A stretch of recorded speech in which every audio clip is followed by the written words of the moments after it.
Hi guys, today I made this incredible General Tso's chicken and it really did taste so good. You probably shouldn't make it too often though because it is chocked full of calories, but every so often it's totally worth it.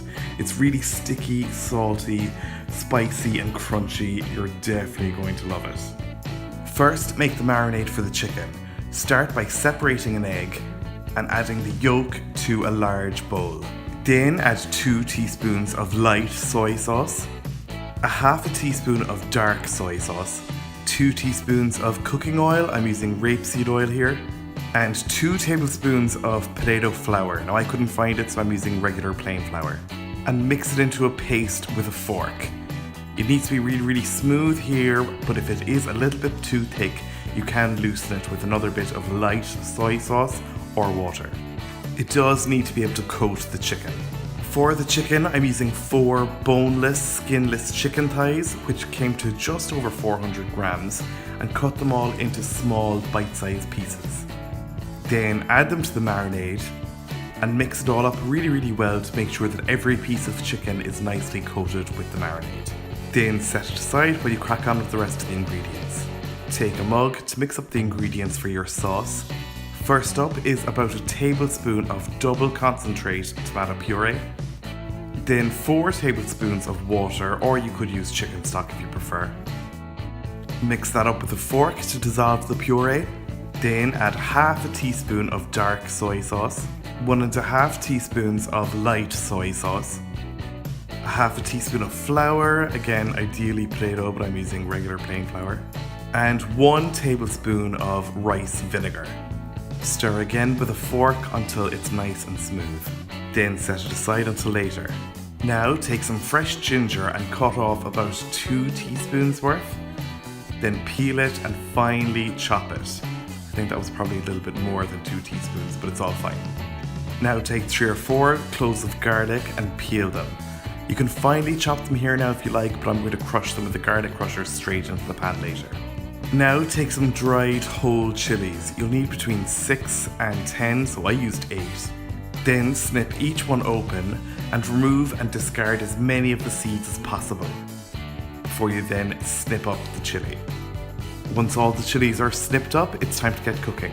Place a large saucepan over a high heat and add about 500 milliliters of vegetable oil, enough for deep frying anyway. I'm using a candy thermometer to accurately tell when the oil reaches 180 degrees Celsius. If you don't have one, just add a small cube of bread and if it goes brown in a few seconds, it's hot enough.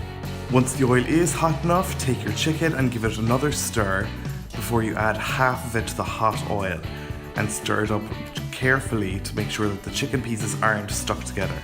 You can remove the thermometer now to save room and let the chicken pieces fry for about 3.5 minutes, stirring occasionally with a slotted spoon until they become really crispy and golden. Then transfer them to a plate lined with some kitchen towels so they can drain. Now add the remaining half of the chicken pieces to the hot oil and cook for another 3.5 minutes, stirring occasionally with a slotted spoon, making sure that they're not all clumped together. Then just take them out when they're all nice and crisp and golden looking and add them to the plate with a paper towel. Now swap your pan of oil for a wok or a frying pan and add 3 or 4 tablespoons of the hot frying oil to it. Now add the chilies and stir fry over a high heat for just 1 or 2 minutes until they become really aromatic. They start to change colour, but don't let them burn. Now add the garlic. I'm using a garlic crusher and I'm going to crush it straight into the pan, followed by the finely chopped ginger. Now stir fry again for just a few seconds until the garlic and ginger become really aromatic. Then pour in the sauce. Now stir fry until the sauce becomes thick. This might take a minute or 2. Then pile in the crispy chicken and stir vigorously until it's all coated in the thick sauce and the chicken is warmed through. Now drizzle over about 2 teaspoons of toasted sesame seed oil.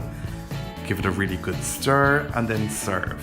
This recipe is enough for 2 people, but I definitely recommend scaling it up so you make more and can have leftovers the next day maybe. Finally, garnish by finely snipping over the green parts of a spring onion.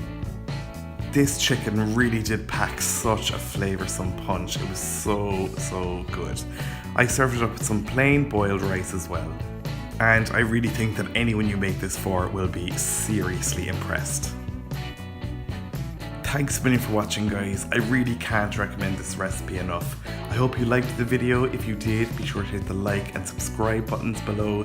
You can check me out on social media as well. All the links to my accounts are in the description below, as well as the link to my blog where you'll find this full recipe at www.rookiecook.org.